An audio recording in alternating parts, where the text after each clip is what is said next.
பணம் இருந்தா ரொம்ப சந்தோஷமா இருக்கலாம் அப்படின்னு நினைக்கிறாங்க. அது உண்மையா sir? which is not true. which is not true. Last 10 years data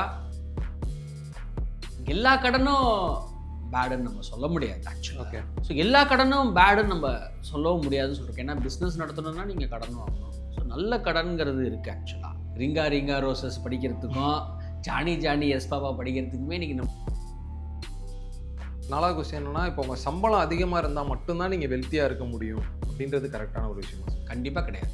கண்டிப்பாக கிடையாது. ஒரு நாளைக்கு 25 ரூபா சேர்த்தா கூடி, ஒரு நாளைக்கு 50 ரூபா சேர்த்தா கூடி. வணக்கம் சார். வணக்கம் கேஷவ். சார், நம்ம ஏற்கனவே ஒரு வீடியோ பண்ணியிருந்தோம் சார், உருட்டு உண்மைன்னு சொல்லி. அந்த வீடியோவில் மக்கள் ஒரு சில விஷயங்களை எப்படி புரிஞ்சிருக்காங்க, அது உண்மையா பொய்யா அப்படின்றத நீங்கள் அழகாக விளக்கி சொன்னீங்க. ஸோ இன்றைக்கும் அதே ஃபார்மேட்டில் ஒரு வீடியோ சார். இந்தந்த விஷயங்களை மக்கள் இப்படி தான் புரிஞ்சு வச்சுருக்காங்க, அதை நீங்கள் எப்படி பார்க்குறீங்க அப்படின்றது தான். ஸோ ஃபர்ஸ்ட் கொஸ்டின் என்னென்னா சார், பணம் தான் சந்தோஷத்துக்கு முழு காரணம், பணம் இருந்தால் ரொம்ப சந்தோஷமாக இருக்கலாம் அப்படின்னு நினைக்கிறாங்க. அது உண்மையா சார்?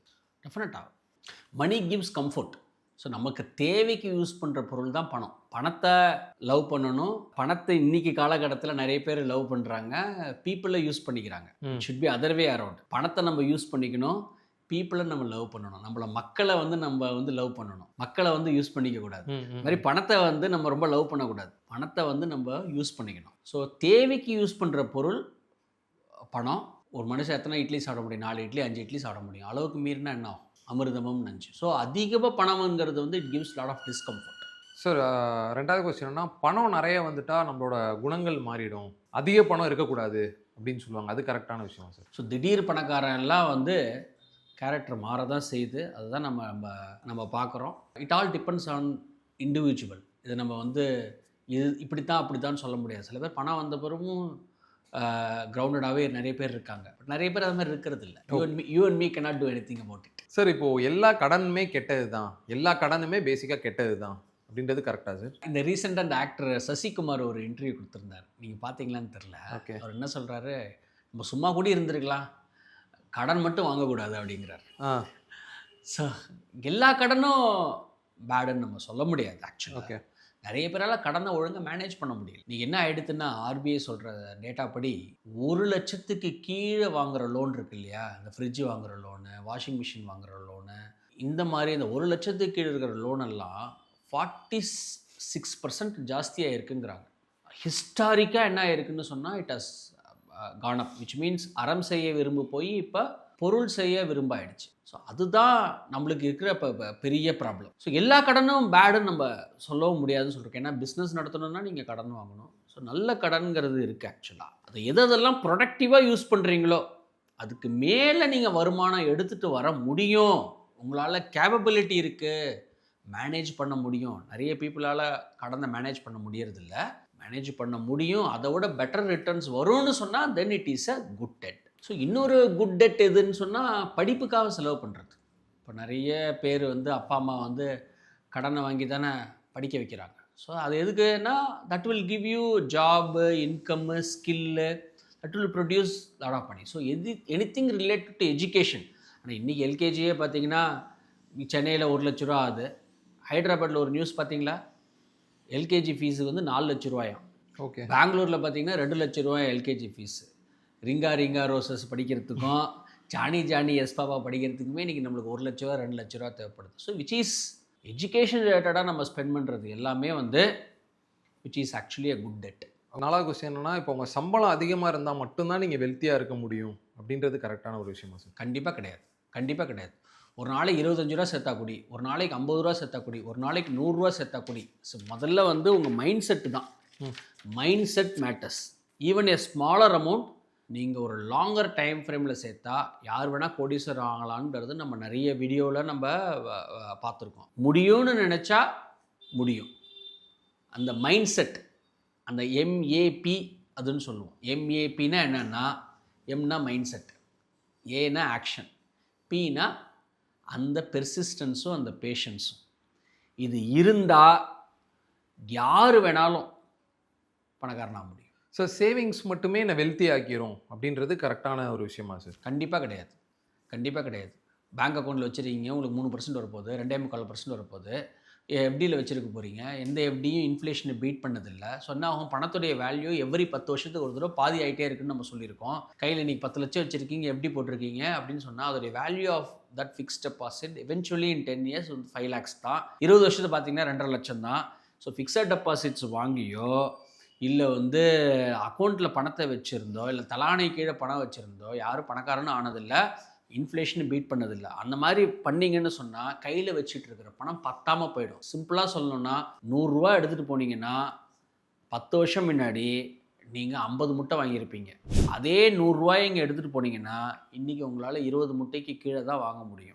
விச் மீன்ஸ் 100 ரூபா தான். அந்த 100 ரூபாயோட வேல்யூ கம்மியாக இருக்குது. Which means the price of the goods of கானம். அதுதான் இன்ஃப்ளேஷன். ஸோ சேவிங் மட்டுமே பத்தாது, அதை முதலீடாக கன்வெர்ட் பண்ணணும். சார், இன்வெஸ்ட்மெண்ட்னாலே ரிஸ்க் தான் அப்படின்றது நீங்கள் எப்படி பார்க்குறீங்க? It's a myth. அப்படி நம்ம சொல்ல முடியாது.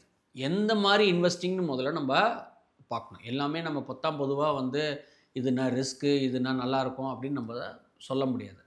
நிறைய பேர் ரியல் எஸ்டேட்டில் பெரிய ரிட்டர்ன்ஸ் பண்ணியிருக்காங்க. எனக்கு தெரிஞ்சு லேண்டு வாங்கி வீடு வாங்கி யாரெல்லாம் 2010க்கு முன்னாடி வீடு வாங்கியிருந்தாங்களோ அவங்களுக்குலாம் ஓரளவுக்கு லாபம். யாரெல்லாம் 90ஸ்லேயோ இல்லை இப்போ 2000ஸ்லேயே லேண்டு வாங்கியிருந்தாங்களோ அவங்களுக்கெல்லாம் ஒரு பெரிய லாபம். ஸோ ஒரு காலகட்டத்தில் ரியல் எஸ்டேட் நல்லா பண்ணிச்சு, ஒரு காலகட்டத்தில் கோல்டு நல்லா பண்ணிச்சு, இப்போ மியூச்சுவல் ஃபண்ட்ஸு, ஈக்விட்டி எல்லாம் நல்லா பண்ணியிருக்கு. Different asset class will perform at different intervals. So எதெல்லாம் இன்ஃப்ளேஷனை தாண்டி ரிட்டர்ன்ஸ் கொடுக்குற அசட் கிளாஸ் எல்லாமே நல்ல அசட் கிளாஸு. இன்வெஸ்ட்மெண்ட்ஸ்னாலேயே ரிஸ்க்குன்னு நம்ம சொல்ல முடியாது. நீண்ட காலத்தில் நீங்கள் எடுத்து பார்த்தீங்கன்னு சொன்னால், இப்போ நீங்கள் நிஃப்டியே எடுத்துங்களா, கடைசி 20 வருஷத்தில் ஆல்மோஸ்ட் 15 வருஷம் பாசிட்டிவாக இருக்குது. நீங்கள் வந்து ஒரு 1980லேருந்து நான் பிறந்ததுலேருந்து நான் எடுத்து பார்த்தா சொன்னால் 80% ஆஃப் த டைம்ஸ் உங்களுக்கு ஈக்விட்டி பாசிட்டிவ் ரிட்டர்ன்ஸ் கொடுத்துருக்கு. ஸோ இன்வெஸ்ட்மெண்ட்ஸ்னாலே நெகட்டிவ்னு நம்ம அந்த கன்க்ளூஷன் நம்ம போகக்கூடாது. ஆக்சுவலாக லாங் டேர்மில் ரிஸ்க் கம்மிங்கிறது தான் நம்ம சொல்கிறோம். எல்லா அசட் கிளாஸுக்குமே அது பொருந்தும். கோல்டு கூடி லாங் டேர்மில் ஹஸ் டன் வெல், ரியல் எஸ்டேட்டில் கூட லாங் டேர்மில் ஹஸ் டன் வெல். ஸோ இன்வெஸ்டிங்னாலே ரிஸ்கின்னு சொல்கிறது வந்து it's not a right approach. Okay. So stock மார்க்கெட்னாலே gambling, which is not true. Which is not true. Last 10 years data, 20 years data, 30 years data எடுத்து பார்த்தீங்கன்னு சொன்னால் எவ்ரி 10 years என்ன இருக்குது, நிஃப்டி வந்து சென்செக்ஸ் ஆகிருக்கு. அப்படின்னா என்ன அர்த்தம்னா இன்றைக்கி நிஃப்டி வந்து 25,000 இருக்குது. 10 வருஷம் முன்னாடி எடுத்து நீங்கள் பாருங்கள், 10-12 வருஷம் முன்னாடி எடுத்து பாருங்கள், சென்செக்ஸ் 25,000 தான் இருந்தது. இதே நீங்கள் 20 வருஷம் முன்னாடி எடுத்து பார்த்தீங்கன்னா நிஃப்டி இன்னும் கம்மியாக இருந்திருக்கு, சென்செக்ஸ் இன்னும் கம்மியாக இருந்திருக்கு. ஸோ எவ்ரி 10 years என்ன ஆயிருக்குன்னா Nifty has almost become Sensex, which is nothing but 12% returns. 12% ரிட்டர்ன்ஸ்னால் என்ன அர்த்தம்னா 10 லட்சம் நீங்கள் போட்டிருந்தீங்கன்னா 10 வருஷத்தில் என்ன ஆயிருக்குன்னு சொன்னால் 3 times ஆயிருக்கு. ஓகே. ஸோ இந்த ரிட்டர்ன்ஸ் உங்களுக்கு ஆவரேஜாக உங்களுக்கு ஈக்விட்டியில் கொடுத்துருக்கு. கேம்பிளிங்னா என்ன கேம்பிளிங்? ஈக்விட்டினா கேம்பிளிங்காக, ஸ்டாக் மார்க்கெட்னா கேம்பிளிங்னா நம்ம ஸ்பெக்குலேட் பண்ணுறவங்களுக்கு கேம்பிளிங். செபி சொன்ன டேட்டா படி யாரெல்லாம் ஸ்பெக்குலேட் பண்ணுறாங்க, யாரெல்லாம் வந்து சூதாடுறாங்களோ 92 பேர் 100ல் 92 பேர் லாஸ் தான் பண்ணியிருக்காங்க. அவங்களுக்கு அது வந்து கேம்பிளிங். யாரெல்லாம் வாங்கி வாங்கி விற்று நஷ்டம் அடைகிறாங்க இல்லையா, இந்த ஷார்ட் டேர்மில் ப்ரிடிக்ட் பண்ணி டே ட்ரேடிங் பண்ணுறேன். ஏன்னா டே ட்ரேடிங் இப்போ அவ்வளோ இதாக இருக்குது. ஆக்சுவலாக காலையில் வாங்கி சாயங்காலம் விற்று, காலையில் வாங்கி அடுத்த நாள் விற்று லாபம் பண்ணால் நீங்களாலும் வேலைக்கே போகணும். டெய்லியும் இதை பண்ணிகிட்டு இருக்கலாம். நிறைய பேர் என்ன நினைக்கிறாங்கன்னா வேலையை விட்டுட்டு நம்ம இதை பண்ணலாம், இதை பண்ணாலே நம்மளுக்கு வருமானம் வரும். Money is not that easy to make.